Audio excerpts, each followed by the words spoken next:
दोस्तों, बिहार में एक तहसील के अंदर एक नौजवान लड़का घंटों से बैठा हुआ रोते जा रहा था। उसके साथ उसकी 2 बहनें भी होती हैं, वो भी उसके साथ बैठी हुई रो रही थी, क्योंकि आज उस लड़के ने अपनी खेती बाड़ी की सारी ज़मीन किसी और को बेच दी थी।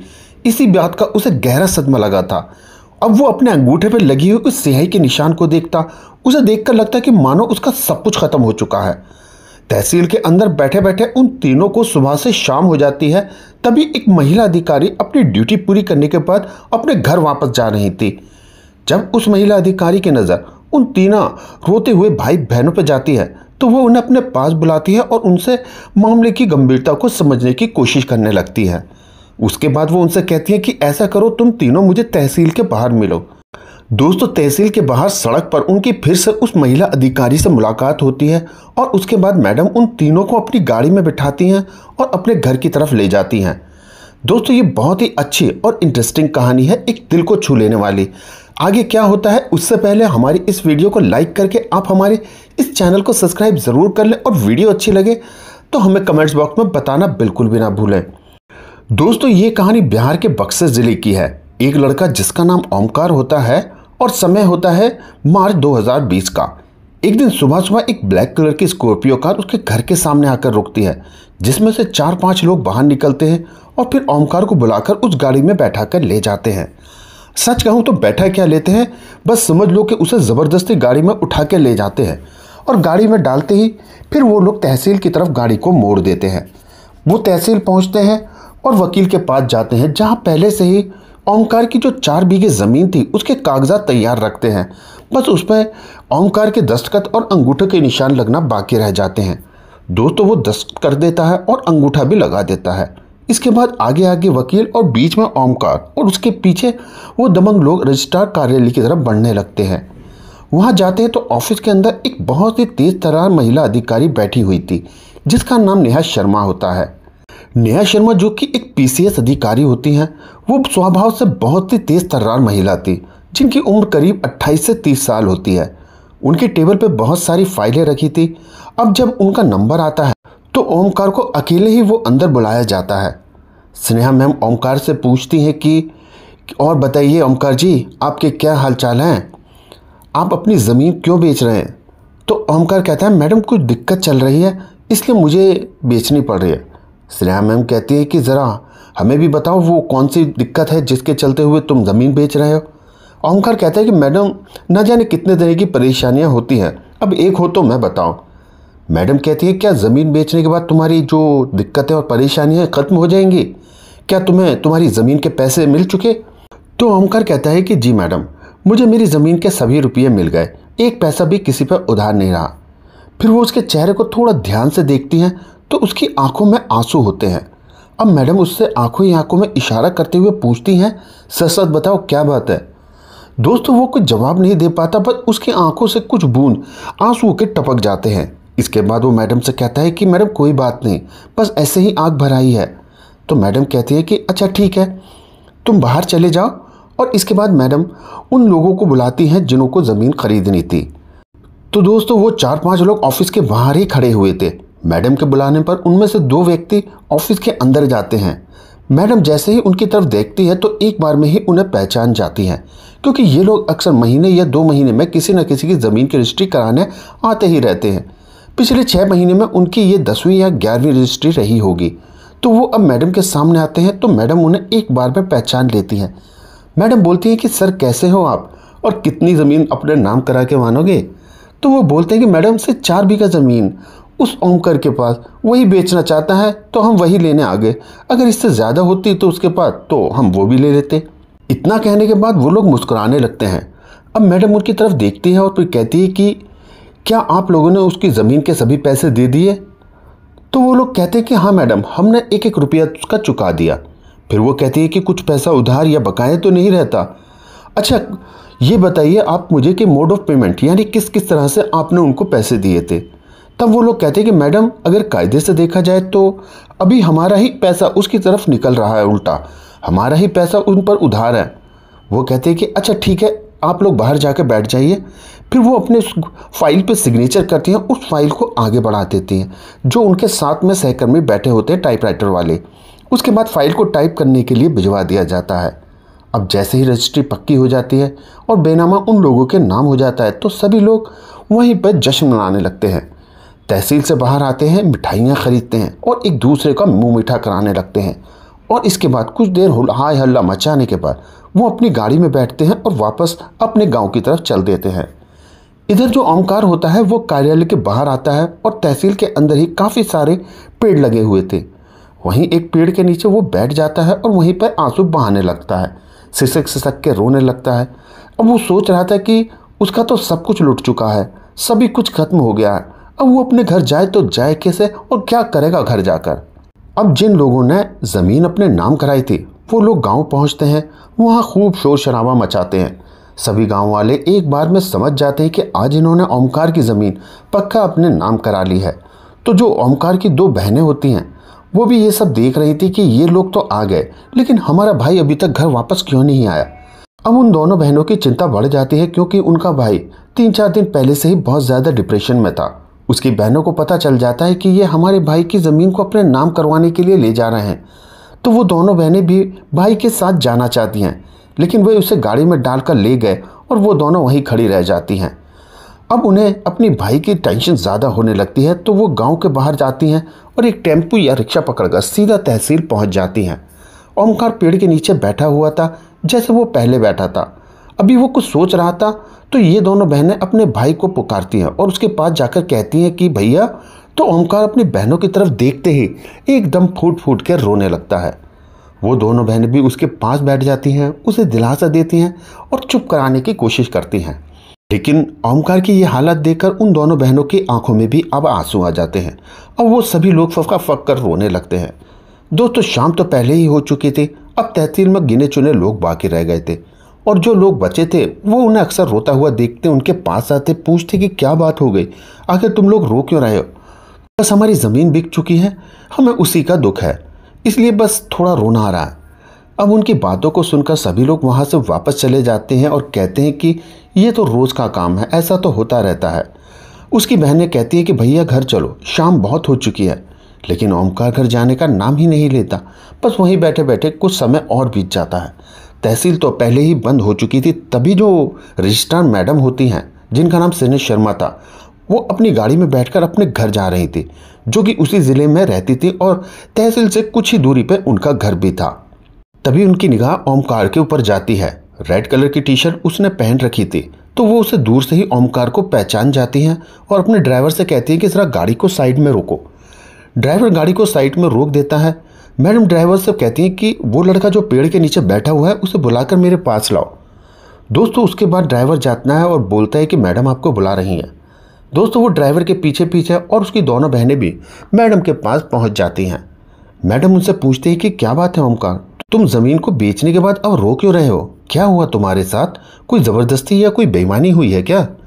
तो वो लड़कियां बोल देती कि हाँ मैडम, हमारा भाई से जो ज़मीन लिखवाई गई है वो ज़बरदस्ती लिखवाई गई है, डरा धमका कर। तो मैडम कहती है कि अच्छा ठीक है, एक काम करो, तुम लोग मुझे तहसील के बाहर मिलो, मैं बाहर ही रुकती हूँ। दोस्तों वो अपने ड्राइवर से कहती है कि गाड़ी को तहसील से थोड़ी दूर ले जाकर रोक देना। अब ड्राइवर ऐसा ही करता है। इसके बाद ये तीनों बहन भाई पैदल चलकर करीब 10 मिनट में गाड़ी के पास पहुंच जाते हैं।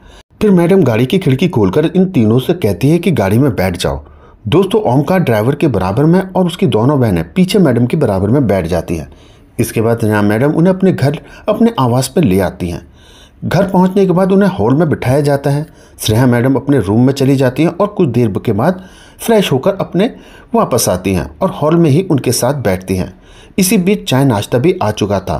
फिर मैडम उनके साथ में चाय नाश्ता करती हैं और ख़ुद ही उनसे वो चाय नाश्ता देती हैं। फिर स्नेहा मैडम उनसे पूछती है कि हाँ तो अब बताओ क्या मामला है और शुरू से आखिर तक मुझे एक एक बात बताओ और किसी बात से भी डरने की कोई ज़रूरत नहीं है। लेकिन ओमकार कुछ नहीं बोल पाता। उसकी एक बहन बोलती कि मैडम जो ज़मीन हमसे लिखवाई गई थी वो इस तरह से लिखवाई गई है कि कहते हैं कि हमसे किसी ज़माने में तुम्हारे पापा ने पैसे लिए थे। कहते हैं कि 10 साल पहले पैसे लिए थे, लेकिन अब तो पापा को मरे हुए भी 3 साल हो चुके। उनके मरने के बाद ये लोग हमारे भाई को डराते हैं, धमकाते हैं और कहते हैं पैसे दे, और बोलते हैं कि अभी दे देगा तो तेरी ज़मीन से कर्ज उतर जाएगा, नहीं तो तेरे साथ ज़मीन के साथ साथ तेरा घर भी चला जाएगा, और ज़्यादा तूने होशियारी दिखाई तो समझ ले घर, ज़मीन और साथ में तेरी बहनें भी। मतलब बहुत कुछ उल्टा सीधा बोलते हैं। इतना कहने के बाद लड़कियां भी रोने लगती हैं। मैडम कहती है कि तुम्हारे पिताजी ने उनसे कितने पैसे लिए थे। इस पर ओमकार कहता है कि मैडम हमें इस बारे में कोई जानकारी नहीं, लेकिन उन लोगों का कहना है कि 10 साल पहले करीब 1 लाख रुपये लिए होंगे और ना जाने कितना 20-22% ब्याज लगाकर वो लोग कहते हैं कि 25 लाख के करीब बनते हैं। और इसी वजह से उन्होंने हमारी ज़मीन को हड़प लिया और मुझे भी मजबूरन उनको ज़मीन देनी पड़ी। मैडम कहती हैं कि तुमने ये ज़मीन के बदले जब उनका नाम की थी तो क्या उन्होंने कुछ पैसे भी तुम्हें दिए थे? ओमकार कहता है कि नहीं मैडम, उन्होंने कोई पैसा नहीं दिया। कहते हैं कि जितना पैसा हमारा तेरे सर पर है उससे आधी कीमत की है तेरी ज़मीन। पैसा तो अब वो उस पर क्या ही देंगे। मुझे तो मैडम अपनी बहनों की चिंता होती है। ज़मीन का मुझे कुछ नहीं करना, हमारी दुनिया तो सिर्फ हमारी बहनें ही हैं। अगर इनके साथ कुछ हो गया तो मैं क्या करूँगा? और मैडम वैसे भी हम 3 ही लोग हैं, उन लोगों का क्या बिगाड़ सकते हैं? उनकी जो मर्जी होती है वो वही करते हैं। पूरे गांव में उनकी दहशत होती है, उन्हें कोई रोक टोक नहीं सकता, ना उनके सामने कोई बोल सकता। उसे जिसकी भी ज़मीन पसंद आती है उस ज़मीन को वो कैसे न कैसे करके अपने नाम करा ही लेते हैं। फिर रजिस्ट्रार मैडम कहती है कि अच्छा ठीक है, तुम लोग अभी थोड़ा शांत हो जाओ। और वो उन लोगों को गाड़ी में बैठा कर अपने घर से थोड़ी ही दूर एसडीएम मैडम का आवास होता है और उनको लेकर वहाँ चली जाती हैं। एसडीएम मैडम भी एक महिला अधिकारी होती हैं। स्नेहा शर्मा उनसे मिलती है, बातचीत करती है। ये तीनों भाई बहन भी मैडम के साथ होते हैं। तो स्नेहा मैडम एसडीएम अधिकारी को सारी जानकारी देते हुए कहते हैं कि देखिए मैडम, इस तरह से तो अब ये बहुत बुरा हाल हो चुका है, अब तो बिल्कुल हद हो चुकी। इनकी भी ज़मीन गैर कानूनी तरीके से इन लोगों ने हड़प ली। इनकी ज़मीन को भी उन्हीं दबंगों ने लिखवाई है मैडम। दोस्तों, उस तहसील में जब से स्नेहा शर्मा की पोस्टिंग हुई थी तो सिर्फ 6 महीने के अंदर ही अंदर उन लोगों ने कम से कम 11 रजिस्ट्री करवाई थी। और इससे पहले भी ना जाने कितने लोगों की उन्होंने ज़मीन अपने नाम कराई होगी। ऐसा कहा जाता है कि करीब 600 बीघे की ज़मीन वो अब तक लोगों की हड़प चुके हैं। इसमें वो 4-5 लोग हैं और इस तरीके की गैंग चलाते हैं और अपने अपने इलाकों में वो ज़मीन हड़पने का काम करते हैं। लेकिन इस पर किसी ने कोई गौर नहीं किया। मगर जब से स्नेहा शर्मा मैडम आई थी वो उन्होंने उनके इस बात पर गौर किया और अपने बड़े अधिकारियों से भी इसकी शिकायत की थी, लेकिन किसी ने भी कोई एक्शन नहीं लिया। अब मैडम चाहती थी कि ये ज़मीन जो भी ख़रीदता है उसकी जांच पड़ताल होनी चाहिए, लेकिन उसका कोई ख़ास नतीजा नहीं निकला। लेकिन जब से महिला अधिकारी वहाँ एसडीएम बनी थी और उनकी पोस्टिंग हुई थी तो स्नेहा मैडम इनसे बताती हैं तो एसडीएम मैडम कहती है कि हाँ, ये तो बहुत गलत है, ये तो अवैध रूप से प्रॉपर्टी डीलिंग हो रही है। तो एसडीएम मैडम ने नेहा मैडम से कहा था कि कोई भी इनके खिलाफ सबूत मिलता है, कोई भी ठोस सबूत या पक्का सबूत, तो मुझे ज़रूर बनाना ताकि मैं इनके खिलाफ किसी तरह की कानूनी कार्रवाई करके इन्हें सलाखों के पीछे भेज सकूं। और जब ज़मीन लिखवाते समय वो दोनों आदमी घमंड के साथ मैडम की तरफ देख रहे थे और मैडम ने भी ओमकार को रोते हुए देखा था, तो तभी स्नेहा मैम को शक हो गया था कि हो ना हो इस मामले में भी कोई बड़ी हेरा फेरी है। उन्होंने तो ओमकार का नंबर अपनी डायरी तक में नोट कर लिया था कि वो रात को आराम से इस बात भी करेंगी। लेकिन जब उनकी तहसील में ही पेड़ के नीचे रोता हुआ ओमकार को देखा तो वो उसको अपने पास बुलाती हैं और एसडीएम मैडम के पास लेकर आ जाती हैं। जब एसडीएम मैडम ने ये हेरा फेरी की कहानी सुनी तो मैडम कहती हैं कि अगर ये लोग गवाही देने के लिए तैयार हो जाते हैं तो मैं फ़ौरन इनके खिलाफ कानूनी कार्रवाई कर दूंगी। धमकियां देना, ज़बरदस्ती ज़मीन हड़पना और गैरकानूनी तरीके से ब्याज पे पैसे देने जैसी दूसरी मामलों में इन पर कार्रवाई की जाएगी। लेकिन मैडम की ये बात सुनकर ओमकार थोड़ा डर जाता है। बोलता है कि मैडम हमें कुछ नहीं करना, भले ही हमारी ज़मीन हमसे छीन ली गई हो और मुझे अब कुछ चाहिए भी नहीं, लेकिन मुझे तो मेरी बहनों की बहुत ज़्यादा चिंता होती है। अगर इन लोगों को कुछ हो गया, नुकसान पहुंचा दिया तो मैं तो जीते जी मर जाऊंगा। इस पर एसडीएम मैडम कहते हैं कि अब तुम्हारे सामने हम बैठे हुए हैं, अब तुम्हें ज़रा भी डरने की ज़रूरत नहीं है। ये सिर्फ तुम्हारी ही बहनें नहीं बल्कि ये अब हमारी भी बहनें हैं। अब डरने वाली कोई बात नहीं है, किसी भी बात की चिंता मत करो, हम तुम्हारे साथ हैं। तुम इन दोनों की जो भी चिंता है वो हम पे छोड़ दो। शहर में बहुत सारी सरकारी योजनाएं चल रही हैं जैसे सिलाई कढ़ाई और दूसरी तरह की, मैं इनको वहाँ ट्रेनिंग सेंटर में भेज दूंगी, वहीं पर इनके रहने का भी बंदोबस्त कर दिया जाएगा। वैसे ये काम क्या करती हैं या कुछ पढ़ी लिखी हैं? इस पर ओमकार कहता है कि हाँ मैम, इन लोगों ने 12वीं की है। इसके बाद एसडीएम मैम स्नेहा मैम से कहती है कि तुम किसी भी बात की चिंता मत करो, मैं इनका यही दाखिला करा दूंगी। तभी वो किसी व्यक्ति को फ़ोन करती हैं और कहती हैं कि इन लोगों का एडमिशन कराना है। वो बोलता है कि मैडम कल ही दाखिला हो जाएगा, आप टेंशन मत लीजिए, मैं कल ही इस काम को करा दूंगा। अब दोनों ओमकार को समझाती हैं। ओमकार बहुत ज़्यादा डरा हुआ था। वो उसको दिलासा देती हैं और किसी तरह से उसका हौसला बढ़ाती हैं। उन दोनों की बातें सुनने के बाद ओमकार किसी तरह से गवाही देने के लिए तैयार हो जाता है। सिर्फ इतना ही एसडीएम साहिबा के लिए काफ़ी था। उसके बाद वे पास के ही एक पुलिस स्टेशन में कॉल करके बोलती हैं कि चाहे कुछ भी करना पड़े लेकिन इस मामले की जड़ तक जाओ और जांच करो। दोस्तों, पुलिस अगले दिन उन चारों के घर पे पहुंच जाती है और उनसे पूछताछ करने लगती है। लेकिन वो लोग थे कि उल्टा पुलिस को ही रौब दिखाने लगते हैं। और दोस्तों, पुलिस को भी बस यही चाहिए था कि ये किसी तरीके की धमकियां दें या रौब दिखाएं, फिर हम इन लोगों पे बढ़िया से कार्रवाई कर सकें। दोस्तों, इसके बाद पुलिस उन्हें अपनी टीम बुलवाकर उठवा लेती है और पुलिस को धमकाने के आरोप में और सूदखोरी के आरोप में और ना जाने दूसरे कई मामलों में रिपोर्ट दर्ज करके उन्हें जेल भेज देती है। और फिर उनकी जांच शुरू हो जाती है। उनके जेल पहुंचते ही गांव के लोग चैन की सांस लेते हैं। इसके बाद कुछ और लोग पुलिस स्टेशन पहुंचते हैं जिनको इसी तरह से ज़मीन को इन लोगों ने अपने नाम कराया था और उनके खिलाफ शिकायत दर्ज कराते हैं। पुलिस उनसे कहती है कि वो रजिस्टर दिखाओ, वो डायरी दिखाओ जिसमें तुमने इन लोगों को पैसा दिया था या इनके पिताजी को 1 लाख रुपए दिया था। इनके पिता ने कहीं तो अंगूठा लगाया होगा, कोई तो तुम्हारे पास सबूत होगा, हमें भी तो तुम्हारी इस बात पे यकीन आए। लेकिन दोस्तों, वो किसी तरह का कोई सबूत नहीं दिखा पाते। उनको तो बस यही काम था कि जिसकी भी वो उन्हें ज़मीन चाहिए होती थी उसके घर परिवार में कोई ना कोई सदस्य उनसे पैसे तो लिया ही होता था। उनका यही काम था। उसके बाद उनकी पूरी टीम को हिरासत में लिया जाता है, उन पर मुकदमा चलाया जाता है। और जो ओमकार की बहनें थी अब वो 6 महीने का कोर्स करने के बाद वहीं एक कंपनी में काम में लग भी जाती हैं शहर के अंदर और अपनी लाइफ को सेट कर लेती हैं। जिस तरह से ये रजिस्ट्री हुई थी डरा धमका कर, उनके खिलाफ मुकदमा ही चल रहा था। उम्मीद है कि चल कोर्ट का फैसला ओमकार के हक में सुना दिया जाएगा।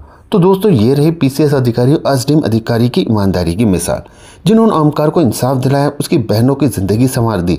आप क्या कहना चाहेंगे दोनों मैडम के बारे में? आपकी जो भी राय हो हमें कमेंट्स बॉक्स में ज़रूर बताना।